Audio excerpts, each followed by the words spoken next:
Hi guys, Omaris here.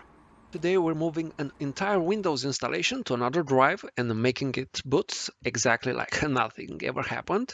I'll be doing this with one of my Windows 10 installations.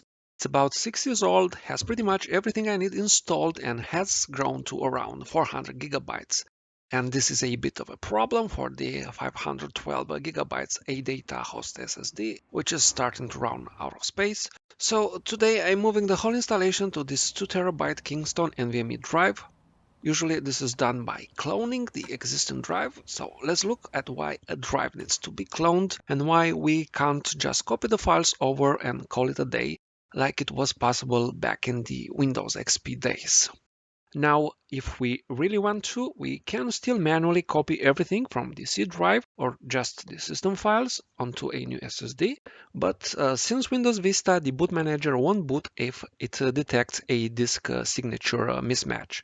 That's because the old drive has its own signature and the new drive gets a different one. But it's not like Windows is against booting from another drive for licensing reasons or anything like that. Not at all. We just have to update something called the boot configuration data or BCD with two things about the new drive, its signature or ID, and exactly which partition on it is the bootable one.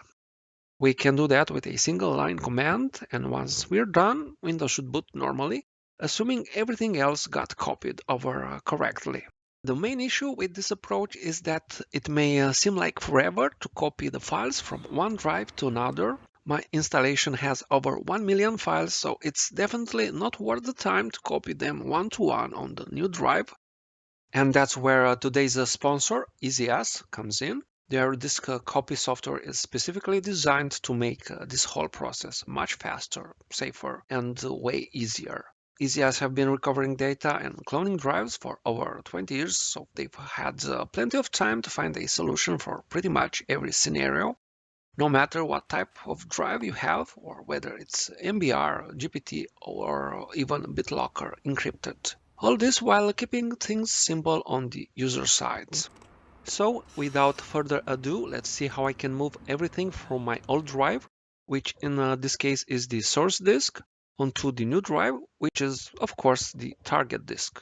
For this I'll use disk mode, which is the all-around option, designed to make a one-to-one copy when the target drive is the exact same size.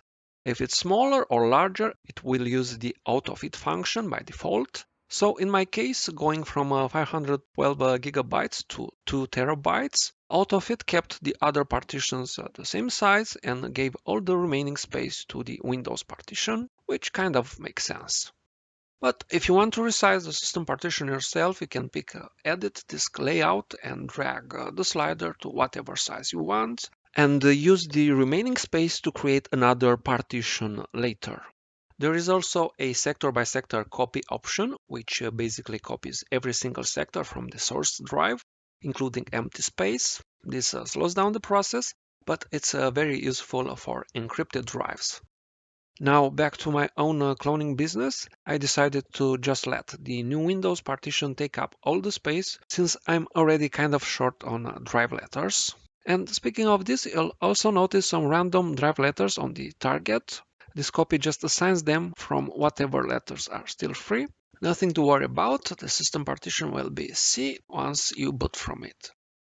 Alright, now you're probably curious how long it takes to move 400 gigabytes of data and about 1 million files.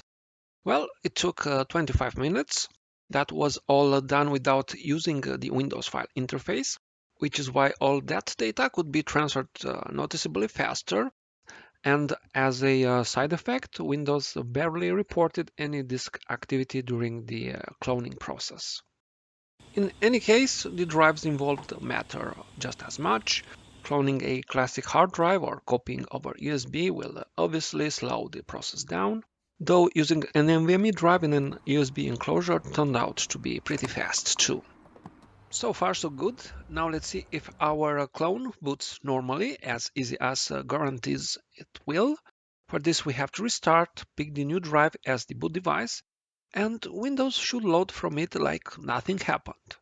And guess what? It booted right away, no blue screens. So now I'm running my 6-year-old Windows installation from a 2025 Gen 5 2TB Kingston SSD, which kind of wastes its potential in this build because here it's capped at PCIe 3.0 speeds.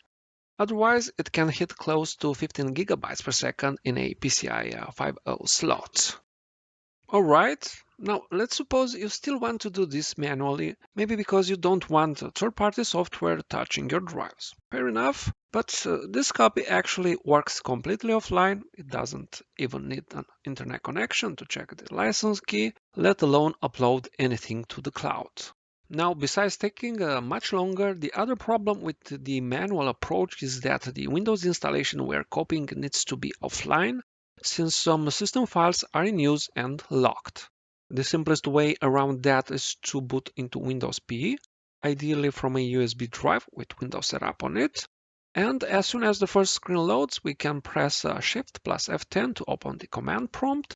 From there, we're in full control. We can delete partitions, create new ones, or copy all the files with built-in Windows tools like Robocopy and DISM. Robocopy, if used correctly, does a straight file-to-file copy for the whole target partition, while DISM can capture the same partition into a WIM file, the same image format Windows Setup uses. Both methods work, but neither is exactly quick. A direct file copy already takes time, while compressing a partition to a single file and extracting it later basically doubles the time. Also, copying the files alone won't make the drive bootable, so the final step is to rebuild the boot files using BCDBoot. It's just one command, but you have to know exactly what to type. None of that is a concern with this copy because it can clone your Windows installation while Windows is still running. It does this by using VSS or Volume Shadow Copy service, which is built into Windows. VSS creates a consistent snapshot when the clone starts, and this copy reads from that snapshot, including files that would be normally be locked. Once the clone is finished, it verifies the copy to make sure everything matches, and if anything interrupts the process, your original drive is never touched. If something still doesn't go as planned, EaseUS also has live support available to help sort it out. Now, what about the software you already have installed? Does everything that's activated stay activated on the new drive? For the most part, yes, the exception of software that's specifically tied to a drive's serial number, but that's relatively uncommon. Otherwise, software generally can't tell and doesn't even care that Windows is now running from a different drive. And that's probably the biggest advantage of keeping the same Windows installation. You don't have to reinstall everything or potentially reactivate software you've already paid for. So, if you're planning to pick up EaseUS Disk Copy, check out the links in the description for a big discount or take a look at the bundle deals on EaseUS website. Thanks for watching and thanks to EaseUS for sponsoring this video.